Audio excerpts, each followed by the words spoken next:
Alright, so this is going to be a different type of video. Rather than performing magic or teaching magic or stuff like that, this is going to be more of a conversation. I'm going to talk about different things about magic in general. So I made a list here, so if I'm looking down a lot, it's just points I want to cover. This might be a longer video, so if you like it, share it with your friends. Hopefully you're staying through the entire video, because a lot of different points. If not, I'll leave timestamps down below to each different part or topic I talk about. So magic is kind of weird. So there's two aspects of it. There's magic to the spectator and there's magic to the magician. To the spectator, they're getting fooled. They have that excitement and the wonder. Where to a magician, once you start learning magic, you see all of it like broken down, like the insides of it, like the bones and the muscles, like the inner workings of magic. And once you see that, it takes away the mystery of it. So you while you do gain something, you learn how the trick's done, and there is something satisfying to that. You lose the wonder behind it, and that's the one bad thing about learning magic, is you don't have that wonder anymore. Like, you still have it for some things when you are fooled, but it becomes more of a rare case. Especially the more you get into magic, the rarer it becomes. I have a couple quotes and stuff here also from magicians who I thought their quotes mattered a lot. So this one: there is a moment in your life when you realize the difference between an illusion and reality, and that you're being lied to, such as with childhood figures like Santa Claus and the Easter Bunny. But if you're sufficiently preoccupied with the power of a lie, a falsehood, an illusion, you remain interested in magic. And that was given by Teller from Penn and Teller. So that kind of relates to what I said before, that you realize you're being lied to with a magic trick. But if you flip it and you're learning magic and you become obsessed with the power that gives, for example, from the magician's standpoint, being able to fool people and bring them that sense of wonder, there's something addicting about that. And if you stick with that, that's why people continue to learn magic. And the next one: I think magic helps fill a void that people can't explain. It makes you feel, if even for a moment, something that you can't feel anywhere else. And that's by Xavier Spade. So I'll also later on talk more about these specific magicians, but I think that's an important thing about magic too, is it does bring joy to people. People say, oh, magic, it's a waste of time. It's a childhood thing. You get a magic kit and you mess with it for a summer and that's it, and you're over it, whatever. But there's something about it, even as an adult, seeing a magic trick that fools you or something like that, or something you can't explain, there's a sense of wonder and joy that brings you, even if you find it irritating. Oh, you want to know how it's done. There's something about that that's enjoyable to do. And it gives an escape from reality. So when you're watching a magic trick, the laws of physics stuff aren't there. For example, if a card teleports or something appears, that like laws of physics don't necessarily, like, they apply there, but not from the spectator's point of view. Everything's broken, so it's an escape from reality, that anything can be possible. That's what magic's good. Why it's good. It teaches people that you don't know everything. Anything can be possible. Next one, magic, and then this one's more of from the magician's perspective. I hear a lot of people complaining, oh, I don't like magic, it's lying. Which, in a sense, yes, but also you're willing to be lied to. Magic wouldn't exist without spectators who wanted to be lied to. And then this quote is by Daniel Madison, and he said, magic, if done correctly, shouldn't be you lying to the spectator, but the spectator creating their own narrative and creating the lie themselves. And I think that's really important, because I'm not going to be if I'm doing a trick correctly, I shouldn't be the one lying to. It's your brain fooling you, and that's going to create more of that sense of wonder in you, for example. And deception is contingent upon human interaction. It's a byproduct of social intercourse. So if you are complaining about magic being all lies and deception, you're allowing yourself to be fooled, though. You can always walk away at any time or not pay any mind to it. But magic wouldn't exist without people who want to be fooled and have that sense of wonder reinstated to them. Like when you're a kid, everything is amazing. For example, babies don't comprehend magic because everything in the world is amazing to them. Whereas someone who's a lot older, they're going to appreciate it more because they think they know everything already and they want to know something that they don't know, or be shown something that they don't understand. Some iconic things of magic throughout history. For example, David Copperfield making the Statue of Liberty disappear. Penn and Teller, they have between them, I think it's like 120 years of magic experience where they've entertained people for decades. Chris Angel having levitation or walking through a wall or something. So those are big things throughout history that people will remember or stuff like that. But magic hasn't always been like that. It's also been useful too, though. In history, magic was used during the Cold War for communication. So if a message wanted to be passed off, they hired magicians to teach the soldiers how to hand things more secretly, more sleight of hand and deceptively. Another instance during the Iraq War and stuff. A magician was hired to help get diplomats out and make it look like they weren't diplomats, like they were just Canadian filmmakers. So magic doesn't has more purposes than just fooling people in entertainment. The intricacies of it and how it all works and stuff. The technical aspect of it. It has its uses as well. But magic recently has kind of got more of a bad name for itself, kind of a thing, in the sense that people see it as cheesy. Oh, pull a rabbit out of a hat, or make scarves appear from your mouth, or whatever. But magic, while yes, those were things that magic started out with, it's changing. So that form of magic, in a sense, is dying, while a new one is coming up, where rather than trying to prove that, oh, I have mystical powers, I'm beyond human, it's more of an art form. And there's some specific magicians I'll point out. I'll show clips of them as I'm talking, of people that they treat magic as an art form and they practice it. Like, first one, Shin Lim, for example. He's won America's Got Talent twice. He was the first person to do so. He's fooled Penn and Teller 3 times. He's one of these people to treat magic as an art form. He practices like 3 hours a day, he said in an interview. And he would do more, but he's unable to. If you research it more, you'll see why. But the way he treats magic, he takes it to a whole nother level than most other people do. That the astonishment it gives to people, you can see, for example, on America's Got Talent, the judges' faces and the audience faces. The stuff he's doing, it's not, oh, pull a rabbit out of a hat. It's things that you physically can't explain how it's happening or how he's doing it.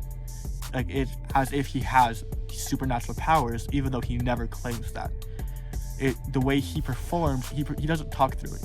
He performs with music behind him, so it's more of an art form. Another example of someone who is pushing the forefront of magic, Chris Ramsey.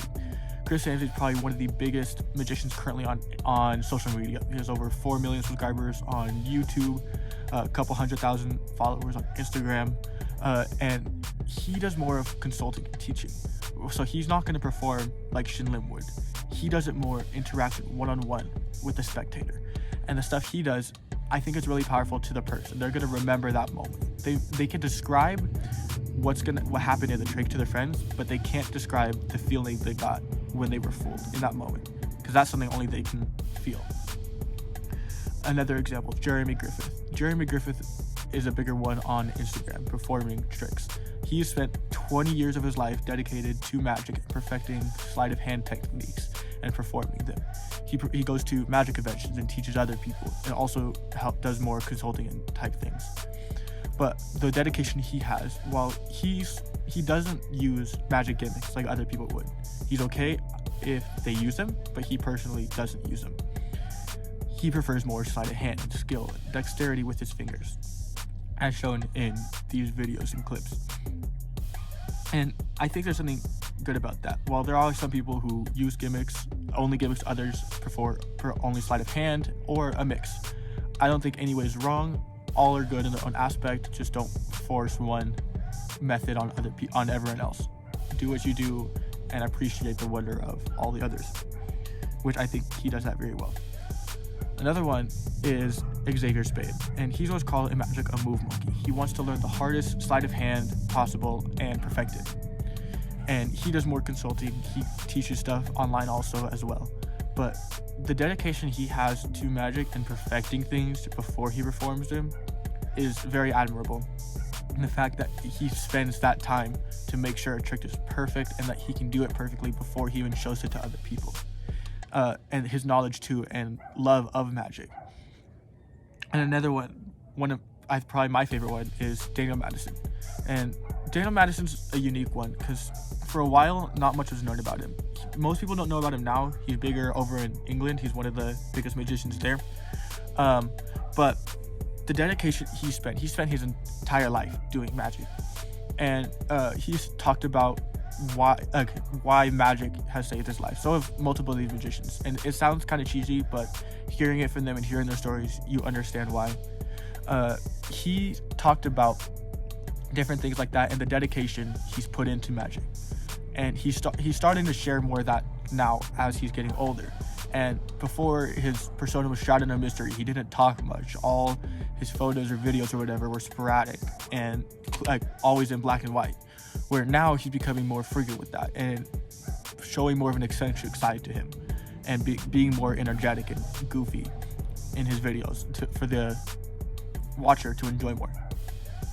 But even though he is being more goofy recently, that doesn't mean the sleight of hand or skill isn't there per se.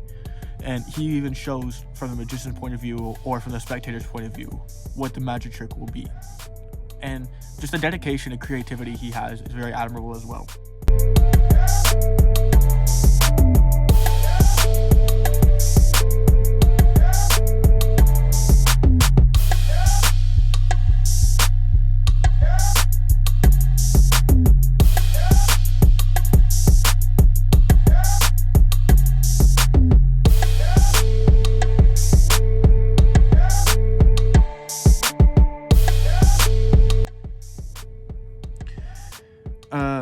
So I really appreciate these people and admire them because the way they're changing magic from viewing it as, oh, I'm trying to prove I have supernatural powers, to more of an art form and something admirable. For example, someone in a band, like an orchestra, like performing violin. It takes years of practice, but it's a beautiful thing to hear. Same with magic. And I want to talk more about magic to me, personally.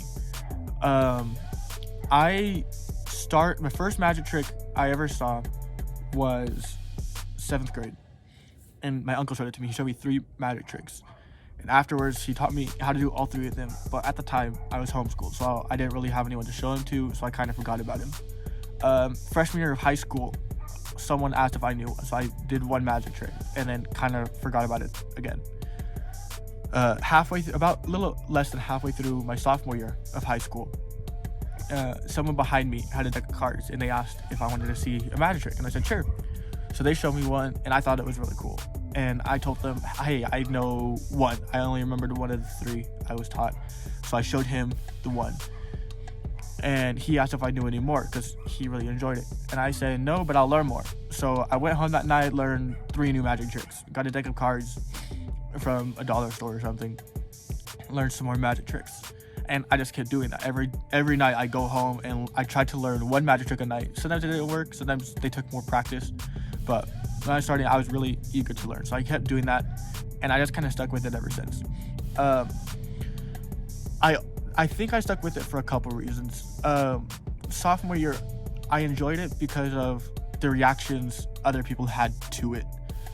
It wasn't really at the point where I hated it because I knew everything and I wasn't fooled. I still had that wonder for other tricks because I didn't know much at all then. But I liked seeing the wonder and enjoyment it brought to other people. So I kept performing it. In sophomore year, I thought I had my entire life mapped out. But junior year, that changed a lot. Things I thought I wanted to do, I decided I didn't actually want to do. And magic was like the consistent thing for me. Junior year, I had a lot of pressure from other people asking, oh, what do you want to do with your life? Where do you want to go to college? Stuff like that. And I didn't really want to think about it at the time because it felt like a lot of pressure and I felt like I still had a lot of time. So it wasn't an urgent thing. So I went to magic, and that was my escape for a while. Especially during a lot of hard things happened to me my junior year. So I used magic to kind of escape from reality in a sense. And that was what helped get me through everything. Senior year and after freshman year of college, I didn't perform as much. I still kept with it, but not as consistently as I had before. And still, I'm working on getting back to where I practice and perform more consistently, but my love for it hasn't diminished at all. While that sense of wonder isn't always there, because I do understand a lot more of it after having done it for 4+ years, that sense of wonder isn't necessarily always as there as frequently, but there's something different about it. The joy it brings to other people I enjoy, as well as the technicality behind it. I enjoy seeing the inner workings of it, how if you move a card a specific way, you can do the specific thing and cause it to look like something impossible is happening, and like the moves behind. For example, if you're watching a very skilled piano player, seeing their fingers glide across a piano or a keyboard, it's very mesmerizing to see.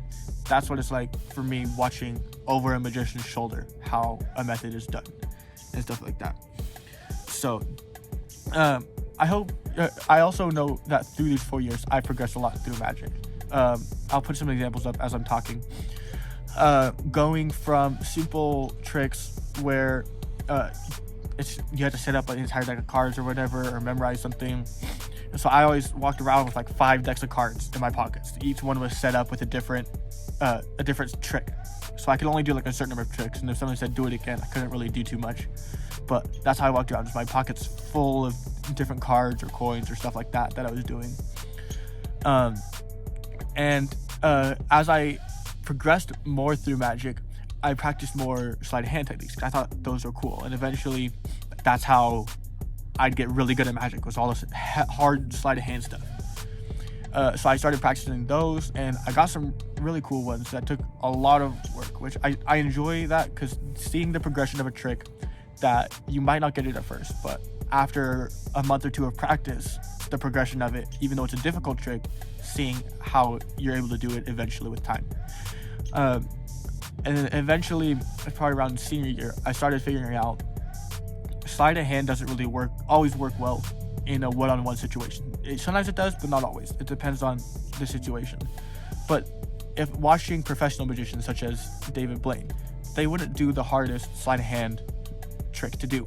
They do more of a simple one and draw out that moment of wonder. So the moment of wonder the spectator feels when they're first fooled, drawing that out and adding more to it. So I started learning 2 different types. I learned more of the hard sleight of hand and interesting stuff that I wanted to learn, while also learning simpler stuff that would wow a spectator for if I was performing for other people. Because at this point in time, a lot of people knew I did magic, and like, oh, show me a trick or something like that, or can you, at lunch or something, oh, come show my table a trick or something. So I would, and I started doing that and just building my repertoire of magic tricks. And then after that, I started trying to practice where I could do more impromptu. So I wouldn't be carrying around 8 decks of cards or something. I just have one, and it wouldn't be set in any specific organization that I could just, someone says do a magic trick, I can do 10 different ones with just a deck of cards. And I'm still working on that now, being able to do more impromptu things based on the situation and just feeling the environment. While I still do enjoy practicing the sleight of hand stuff, it has its place in time. And I think I progressed a lot from these past 4 years, from where I was to where I am now. And I look forward to seeing how I progress more in the future. But sorry, this is a little bit of a longer video. Let me know if you stayed this long, what you guys thought. Subscribe if you enjoyed. Only a small percentage of people that watch our videos are actually subscribed. So if you enjoy, hit that subscribe button. It's free. You can always undo it later if you change your mind. And share with your friends if you enjoyed this. And leave a comment down below what you thought, or if you have any other questions or ideas and stuff. I read every comment. I respond to all of them. It might not be right away since it takes a week or 2, but I do get to them. And stay tuned for the rest of the content we have coming this year.